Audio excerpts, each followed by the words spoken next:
राधे राधे भक्तों, स्वागत है आपका कार्तिक मास की इस पवित्र श्रृंखला में, जहां हम हर अध्याय के माध्यम से भगवान विष्णु की महिमा और कार्तिक मास के अद्भुत फल को जान रहे हैं।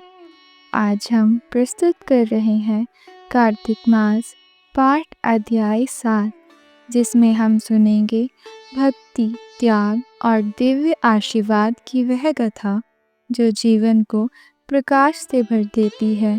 आइए श्रद्धा से मन लगाकर सुनते हैं यह पावन अध्याय। नारद जी ने कहा, हे राजन, कार्तिक मास में व्रत करने वालों के नियमों को मैं संक्षेप में बताता हूँ, आप इसे ध्यानपूर्वक सुनिए।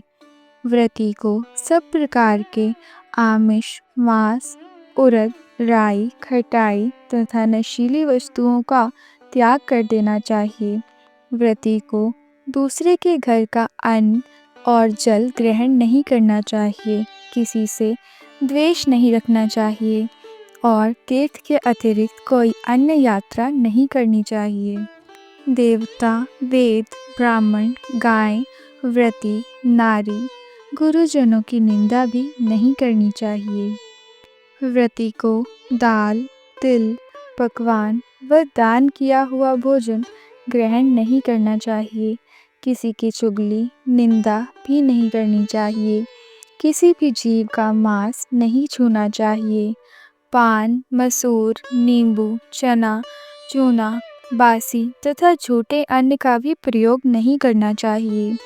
गाय, बकरी तथा भैंस के अतिरिक्त अन्य किसी पशु का दूध नहीं पीना चाहिए।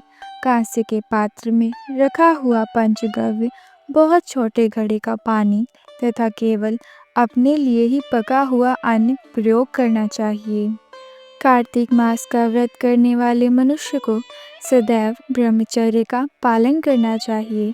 उसे धरती पर सोना चाहिए और दिन के चौथे पहर में केवल एक बार पत्तल में भोजन करना चाहिए।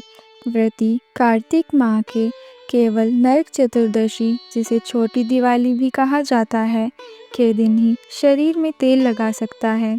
कार्तिक माह में व्रत करने वाले मनुष्य को सिंघाड़ा, प्याज, मट्ठा, गाजर, मूली, काशीफल, लौकी, तरबूज, इन वस्तुओं का प्रयोग बिल्कुल नहीं करना चाहिए। राजसवला, चांडला, पापी, मलेच्छ, पतित, व्रतहीन, ब्रह्मद्रोही और नास्तिकों से बातचीत भी नहीं करनी चाहिए। भगवान विष्णु को प्रसन्न करने के लिए अपनी शक्ति के अनुसार चंद्रायन आदि का व्रत करना चाहिए और उपयुक्त नियमों का पालन करना चाहिए।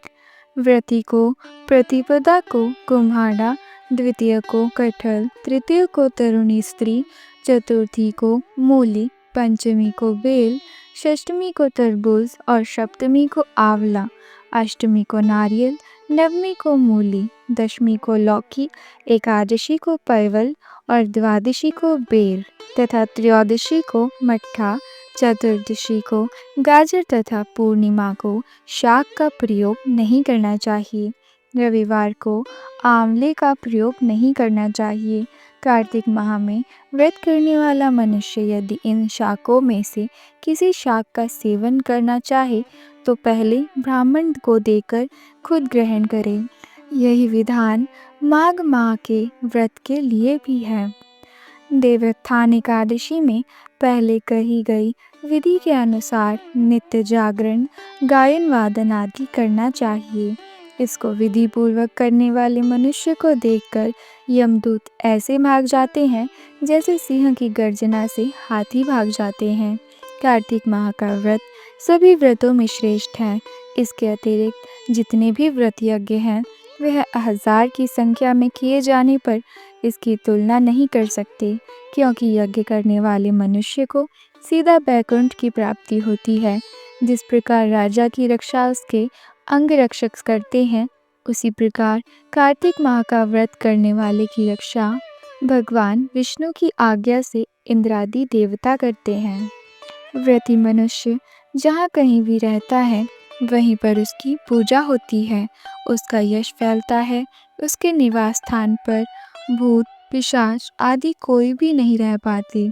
विधि पूर्वक कार्तिक माह का व्रत करने वाले मनुष्य के पुण्यों का वर्णन करने में ब्रह्मा जी भी असमर्थ हैं। यह व्रत सभी पापों को नष्ट करने वाला, पुत्र पौत्र प्रदान करने वाला और धन धान्य की वृद्धि करने वाला है। इस प्रकार संपन्न हुआ कार्तिक मास पाठ का अध्याय 7। भगवान विष्णु की कृपा आप सभी पर सदा बनी रहे और आपके जीवन में भक्ति, शांति और समृद्धि का वास हो। यदि आपको यह कथा अच्छी लगी हो तो इस वीडियो को लाइक करें, शेयर करें और हमारे चैनल आध्यात्मिक कथाओं को सब्सक्राइब करें ताकि आप कार्तिक मास के अगले अध्याय की कथा सबसे पहले सुन सकें। जय श्री हरि। राधे राधे।